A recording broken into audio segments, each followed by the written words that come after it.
तरह से ऑपरेशन सिंदूर हुआ, जिस तरह से सर्जिकल स्ट्राइक हुई, और आप सब पर प्रश्न उठाते हैं।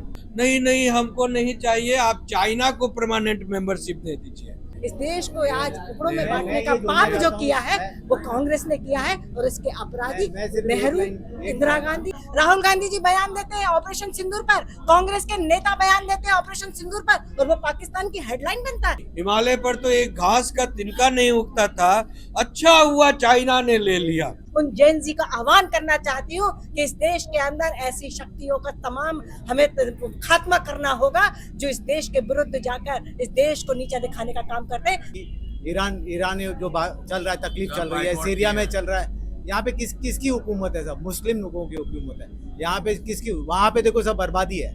क्या बीजेपी हिंदू मुस्लिम करती है? क्योंकि कांग्रेस लगातार आरोप लगाती है कि बीजेपी सिर्फ हिंदू मुस्लिम करती है जब से सत्ता में आई है। देखिए, हिंदू मुस्लिम किसने किया? अगर हम पिछला इतिहास उठाकर देखते हैं तो इस भारत को धर्म के नाम पर बांटने वाले कौन थे? वो कौन थे?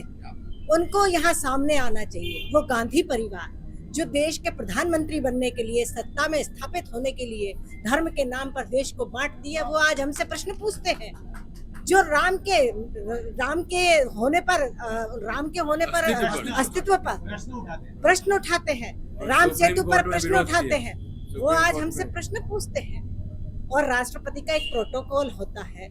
और जब सोमनाथ मंदिर का निर्माण हुआ तो 1951 में जब हमारे देश के प्रथम राष्ट्रपति राजेंद्र प्रसाद जी को रोकने का पाप किसने किया था? उसके लोकार्पण में जाने से रोकने के लिए किसने बोला था? नेहरू जी ने क्यों कहा था कि ये हिंदू मुस्लिम है? तो तुष्टीकरण की राजनीति कौन करता है? आज भारतीय जनता पार्टी की सरकार है, प्रधानमंत्री मोदी जी के नेतृत्व में लगातार हम विकास और विरासत को सहेजते हुए चल रहे हैं। हमारी संस्कृति, हमारी सभ्यता को यदि हम नहीं संभालेंगे तो कौन संभालेगा?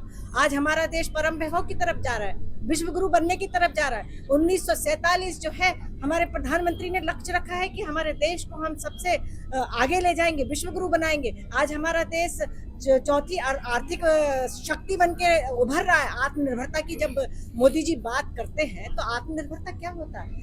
आज हम हर तरीके से आत्मनिर्भर हो रहे हैं, चाहे वो महिला हो, युवा हो, किसान हो, गरीब हो, हर व्यक्ति आत्मनिर्भर हो रहा है। और न सिर्फ हर व्यक्ति आत्मनिर्भर हो रहा है, हमारा देश आत्मनिर्भर हो रहा है। जिस तरह से ऑपरेशन सिंदूर हुआ, जिस तरह से सर्जिकल स्ट्राइक हुई, और आप सब पर प्रश्न उठाते हैं। सर्जिकल स्ट्राइक के आप सबूत मांगते हैं। क्यों मांगते हैं? क्या आप इस देश के नागरिक नहीं है? राहुल गांधी ने ये बीड़ा उठा रखा है कि देश को विदेश की धरती से जाकर बदनाम करेंगे।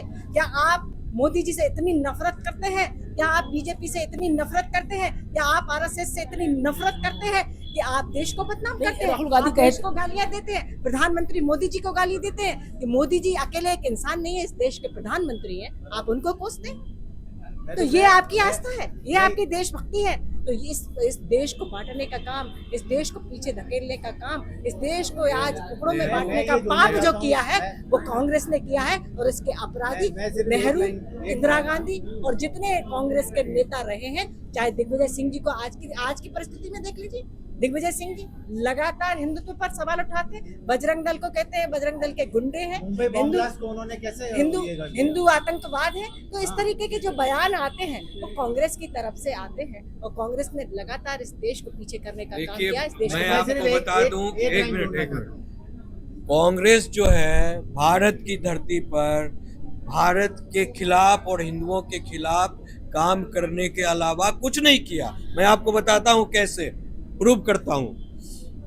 द डे वन जब देश को आज़ादी मिली, तो जब यूनाइटेड नेशन सिक्योरिटी काउंसिल जो था उसमें कहा गया कि भारत को एक परमानेंट मेंबरशिप मिलेगा, ठीक है? तो नेहरू को तो लपक लेना चाहिए भाई, यूनाइटेड नेशन में परमानेंट मेंबरशिप मिल रहा है। तो इसने क्या कहा? नहीं नहीं, हमको नहीं चाहिए, आप चाइना को परमानेंट मेंबरशिप दे दीजिए। समझे? चाइना को दे दीजिए। बिकॉज इनकी बहन जो थी वहां पर एम्बेसडर बनकर गई थी और चाइना का दलाली करती थी इसकी बहन, समझे ना? चाइना का दलाली करती थी। अब एक तो गलती यहाँ पर हो गई। आज तक जो है हम लोग परमानेंट मेंबरशिप के लिए यूनाइटेड नेशन सिक्योरिटी काउंसिल के लिए अभी तक कंफर्म नहीं हुआ है, समझे ना? इसके बाद क्या हुआ? जो पीओके का जो सवाल है, जो पीओके इतना साल से जो लंबित है, नेहरू ने जानकर दे दिया। एक तो 370 स्पेशल धारा क्रिएट किया कश्मीर में कि इसका झंडा अलग रहेगा, कॉन्स्टिट्यूशन अलग रहेगा, और पीओके आधा कश्मीर जो है पाकिस्तान ले लो और आधा कश्मीर हिंदुस्तान में रहेगा, समझे। वो भी नेहरू का क्राइम था। फिर सियाचिन वाला इशू था, तो सियाचिन जब चाइना ने वार कर लिया, समझे, तो उस समय जो मेजर जनरल थे, फील्ड मार्शल थे, मिस्टर शाह, उन्होंने मानिक शाह, वो जो है 100% उसको कब्जा करने के लिए जा रहे थे, तो नेहरू ने रुकवा दिया, एयर स्ट्राइक नहीं करो, ये नहीं करो, वो नहीं करो।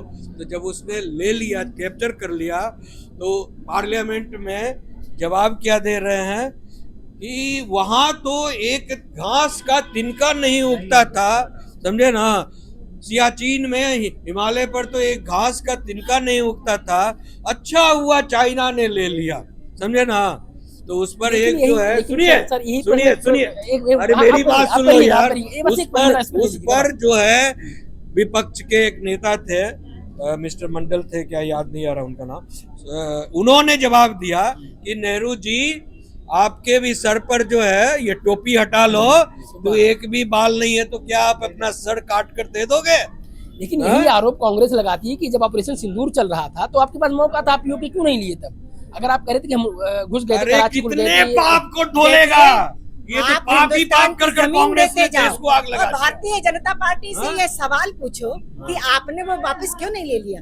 जब हिंदुस्तान और पाकिस्तान का जब युद्ध हुआ था 1965 में, तब उस समय पाकिस्तान क्यों वापस, तब हमारा पीओके वापस क्यों नहीं लिया गया। दूसरी बात, आप कहते हो राम मंदिर की जगह हॉस्पिटल बना देना चाहिए था।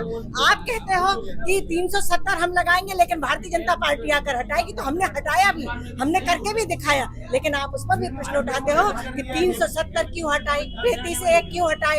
हम सरकार में आएंगे तो हम वापस लेकर आएंगे। तो इस देश को दंश देने वाला कौन है, हम सब सवाल। और मैं जैन जी से ये कहना चाहती हूँ, जो जैन जी करते रहते हैं राहुल गांधी, उन जैन जी का आह्वान करना चाहती हूँ कि इस देश के अंदर ऐसी शक्तियों का तमाम हमें खात्मा करना होगा जो इस देश के विरुद्ध जाकर इस देश को नीचा दिखाने का काम करते हैं। हिंदुस्तान की धरती पर रहते हैं, हिंदुस्तान का खाते बजाते पाकिस्तान का है। राहुल गांधी जी बयान देते हैं ऑपरेशन सिंदूर पर, कांग्रेस के नेता बयान देते हैं ऑपरेशन सिंदूर पर, और वो पाकिस्तान की हेडलाइन बनता है कि देखिए वो तो वही कह रहे हैं कि भैया हमारे यहाँ तो कुछ ऐसा हुआ नहीं है, हमने घुसकर मारा हिंदुस्तान में। तो हमारे सेना के मनोबल को तोड़ने का काम कौन करता है। आज हमारे हिंदुत्व को आप ठेस पहुंचाते हैं, हमारे सेना के मान सम्मान को आप ठेस पहुंचाते हैं, हमारे भारत माता के शौर्य को नीचे गिराने का काम कौन करता है। कांग्रेस और राहुल गांधी और उनके नेता, उनको जवाब देना होगा। और मैं इसलिए जैन जी से कहना चाहती हूँ कि आप आइए और युवा जागृत होना चाहिए। आज सोमनाथ मंदिर का जिस तरह से हम पुनर्जागरण किया है माननीय प्रधानमंत्री मोदी जी ने, तो ये इसलिए तो किया है कि जो अब युवा पीढ़ी है वो देखे कि किस तरह से हमारा धर्म और किस तरह से हमारी संस्कृति और सभ्यता को बार बार आघात किया गया। हमारे मंदिर को 17 बार आक्रमण किया गया, 17 बार तोड़ा गया, लेकिन वो मंदिर फिर भी आज पूरे शान से खड़ा हुआ है। ये हमारी भारत की संस्कृति है, ये हमारे भारत का आत्मसम्मान है। सोमनाथ अखंड था, अडिग था और रहा, सनातन था, है और रहेगा। इसको मिटाने वाले जरूर समाप्त हो जाएंगे और समाप्त हो गए। ये जो एक लाइन जोड़ूंगा, एक लाइन सिर्फ। मैं, जैसे मैडम ने कहा कि सनातन, ये देश को केवल सनातन धर्म ही आगे ले जाएगा और कोई चीज ये देश को आगे नहीं। और जो अभी हो भी रहा है, मोदी जी जब से आए हैं, आप देखिए सनातन धर्म के बारे में प्रचार हो रहा है और भारत देश सनातन धर्म के तल पे ही आगे बढ़ेगा और विकसित भारत बनेगा।